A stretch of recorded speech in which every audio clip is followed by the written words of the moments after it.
FDA के नए commissioner Tukaram मुंडे बने हैं और 25 में इसी साल बने थे और 2-2.5 महीने हो चुके हैं, लेकिन अब कहा जा रहा है कि एक नया सिंघम जो है वो एफडीए में आ गया है और पूरी तरह से हाहाकार मचा हुआ है। कोई भी इरेगुलरिटीज, कोई भी इंसानी सेहत के साथ छेड़छाड़ या गलत उनको बिल्कुल बर्दाश्त नहीं होगा, इसलिए तमाम जगह पर छापेमारी हो रही है। इस समय हमारे साथ तुकाराम मुंडे जी खुद हैं। सर, 3 महीने में एफडीए ने इतनी रेड नहीं की होगी जितने आपने आके यहाँ कर दी। नहीं, मुझे यहाँ आके 2 महीने हुए हैं, तो 3 महीने रेड करने का सवाल ही नहीं नहीं आता सॉरी, है। 2-2.5 महीने में इतनी सारी रेड आपने करवा दी। नहीं, ज़्यादा नहीं हुए, 1300 के आसपास लगभग हमने इंस्पेक्शन किए हैं। और 1300 इंस्पेक्शन अक्रॉस महाराष्ट्र हुए हैं। वो बॉम्बे हो, मुंबई जिसको हम ब्रहन मुंबई बोलते हैं, नागपुर हो, पुणे हो, अलग अलग डिस्ट्रिक्ट हो, वहीं पे किए हैं। और ये बेस्ड ऑन कंप्लेंट्स है, इंफॉर्मेशन है, इंटेलिजेंस है, उसका एनालिसिस है। हमारे फसाई एक्ट में उसका एक फूड कैटेगरी की लिस्ट है, 18 कैटेगरी होते हैं, उसमें हाई रिस्क फूड बोलते हैं हम। तो हाई रिस्क कैटेगरी में 8 तरह के फूड आते हैं, जैसे कि milk and milk products, meat and meat products, eateries, whatever food is served in eateries. So we are focusing on that because उसका अफेक्ट पब्लिक एट लार्ज होता है। So we are focusing on that and I think we are getting the results as well. लेकिन इससे पहले देखा जाता है कि जो बड़े बड़े इंस्टीट्यूट होते, बड़े बड़े संस्था होते, तो वहाँ पे रेड करने में कुछ लोग हिचकिचाते थे। आपने इतने बड़े बड़े क्लब हुए, एमआईजी हो गए, बीसीसीआई हो गए, वहाँ जाकर रेड्स की। मेरे लिए ये सब एफबीओ है, मेरे लिए छोटा बड़ा कुछ नहीं है। Okay. ब्रांड के नाम, वो कितना बड़ा है, कितने सालों से चल रहा है, नया है या पुराना है, ये नहीं देखा जाता।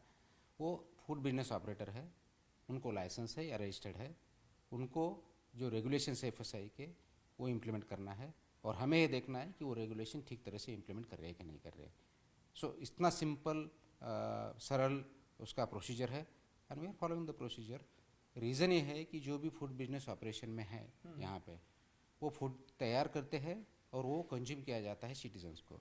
सो सिटीजन जो खाते हैं वो स्टैंडर्ड फूड है या नहीं है, सेफ है या नहीं है, वो हमें देखना है। क्योंकि सब स्टैंडर्ड फूड या अनसेफ फूड कंज्यूम किया जाता है, उसके इम्पैक्ट पब्लिक हेल्थ पे होते हैं। And our objective is that every food which is eaten and served or sold has to be as per the standards, and that's what we're trying to ensure. Sir, हमने देखा कि आपने BMC में भी गए, आपकी टीम गई, BMC team में इरेगुलरिटीज पाई गई, बीएमसी कैंटीन को आपने बंद कर दिया। तो एक बड़ा मैसेज गया एफडीए की तरफ से कि कोई भी इरेगुलरिटीज करेगा हम उसको बख्शेंगे नहीं, एक्शन लेंगे। आपसे मेरा सवाल है कि कैंटीन सब मंत्रालय में भी है और दूसरे गवर्नमेंट ऑफिस में भी है, अगर सर वहाँ पे इरेगुलरिटीज होती है तो क्या एफडीए कमिश्नर तुकाराम मुंडे जी उन जगहों पर एक्शन लेने की बात कहेंगे? ये आपने जो मंत्रालय की बात की, वहाँ भी हमने इंस्पेक्शन किया है। ओके। लास्ट ईयर तो वो सस्पेंड भी हुआ था। हाँ। इस बार उन्होंने कंप्लाई करा था, इसलिए उनके सस्पेंशन कोई आपत्ति आ गई नहीं उन पर। बीएमसी में उनको पहले भी इंस्पेक्ट किया था, उनको इम्प्रूवमेंट नोटिस दिया गया था। हालांकि इम्प्रूवमेंट नोटिस उस टाइम क्योंकि वायलेशन कम थे।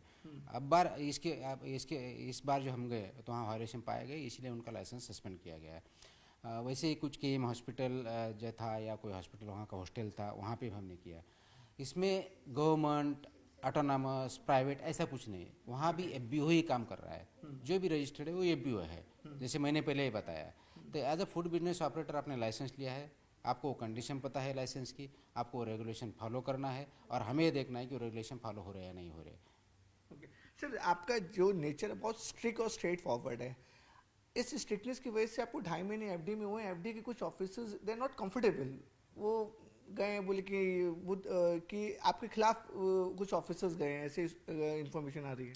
नहीं, आप जिस चीज़ की बात कर रहे हैं कि छत्रपति संभाजी नगर में हमारी जो लैब है, वहाँ के कुछ कर्मचारियों ने एक लेटर लिखा है, वो मेरी चिट्ठी मेरे पास भी आई है।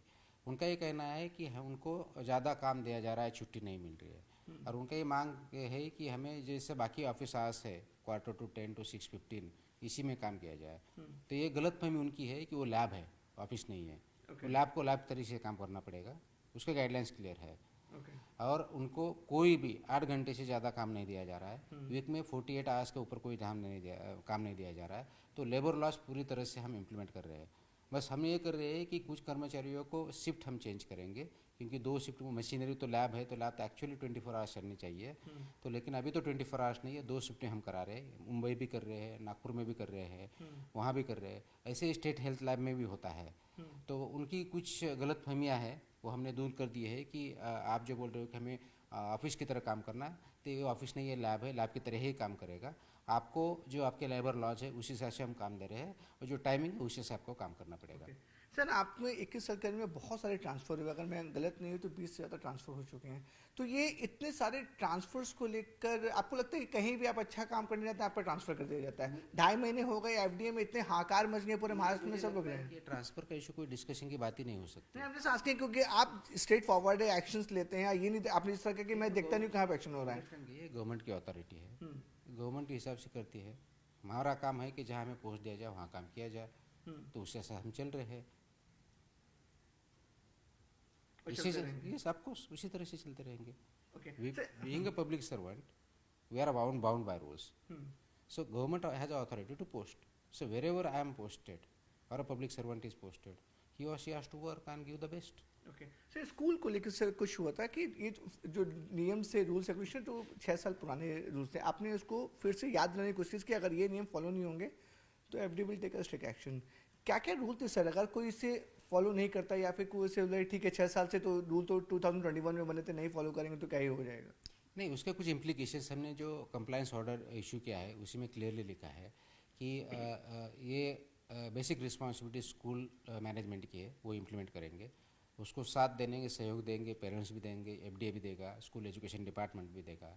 अगर वो कंप्लाई नहीं होते हैं तो स्कूल एजुकेशन डिपार्टमेंट उनके खिलाफ कार्रवाई करेगा, जो बोर्ड से एफिलिएटेड उनसे कार्रवाई होगी। एफबीओ फूड लाइसेंस या एफबीओ नहीं तो एफडीए उसमें कार्रवाई करेगी। उसका इम्पैक्ट डी रिकग्निशन से लेके स्कूल एजुकेशन डिपार्टमेंट से सभी तरह से होगा। उसका ऑब्जेक्टिव इसलिए है, ये रेगुलेशन इसलिए आया है कि school going children should have healthy food, nutritious food, balance diet, क्योंकि उसका इफेक्ट उनके ग्रोथ पे होता है, not only physical growth, emotional growth and intellectual growth पे होता है। Because this are growing years, age appropriate उनको न्यूट्रिशन डिसाइड किया गया है by National Institute of Nutrition है, और उस हिसाब से ये रेगुलेशन बनाया गया है। और जो रेगुलेशन बनाए उसका इम्प्लीमेंटेशन करना एज ए एफडीए हमारा काम है, तो हम कर रहे हैं, और इसका अच्छी तरह से उसका वेलकम हुआ है। जैसे ही बढ़ते जाएगा इम्प्लीमेंटेशन होगा, उसका इम्पैक्ट चिल्ड्रन के हेल्थ पे होगा, उनके ग्रोथ पे होगा, उनके इंटेलेक्चुअल भी होगा। ओके सर, लास्ट क्वेश्चन, आप जैसे गवर्नमेंट ऑर्गेनाइजेशन में भी रेट कर रहे हैं, आपकी टीम जा रही है, तो कोई ऐसे पॉलिटिकल प्रेशर आपके ऊपर आता है कि नहीं बीएमसी को क्यों हाथ लगा दिया, मंत्रालय कैंटीन क्यों लगा? क्योंकि गवर्नमेंट के सर्वेंट आप भी हैं और कोई पॉलिटिशियन नहीं, क्योंकि ऐसे होता है इन जनरल, तो इस तरह के प्रेशर आते हैं कि आपको लगता है कि प्रेशर कोई भी आप अपना काम करते रहेंगे? नहीं, ऐसा कोई प्रेशर नहीं आता है, because I am working on behalf of the government, so there is no question of pressure, and this is a job, we are a public service job. If there are issues, pull some pressure is always with there. आपके job में भी है, मेरे job में भी है, बाकी किसी के जॉब में भी है, तो उसी को प्रेशर की तरह न देखा जाए। पॉलिटिकल प्रेशर की यहाँ क्यों चले गए, इससे क्यों किया आपने? एब्सोल्युटली नहीं, एब्सोल्युटली नहीं। पक्का? पक्का। Okay, thank you so much sir. Thank you. तो ये थे हमारे साथ एफडी कमिश्नर तुकाराम मुंडे जी। तो साफ तौर बोलिए कि रूल्स और नियम से आपको चलना है। अगर एफडीए में कहीं भी इरेगुलरिटीज पाई जाएगी, चाहे वो किसी का भी दफ्तर हो, चाहे गवर्नमेंट का हो, प्राइवेट का हो, किसी का भी दफ्तर हो, अगर इरेगुलरिटीज पाई जाएंगी तो वहाँ पे एफडीए के एक्शन जरूर देखा जाएगा।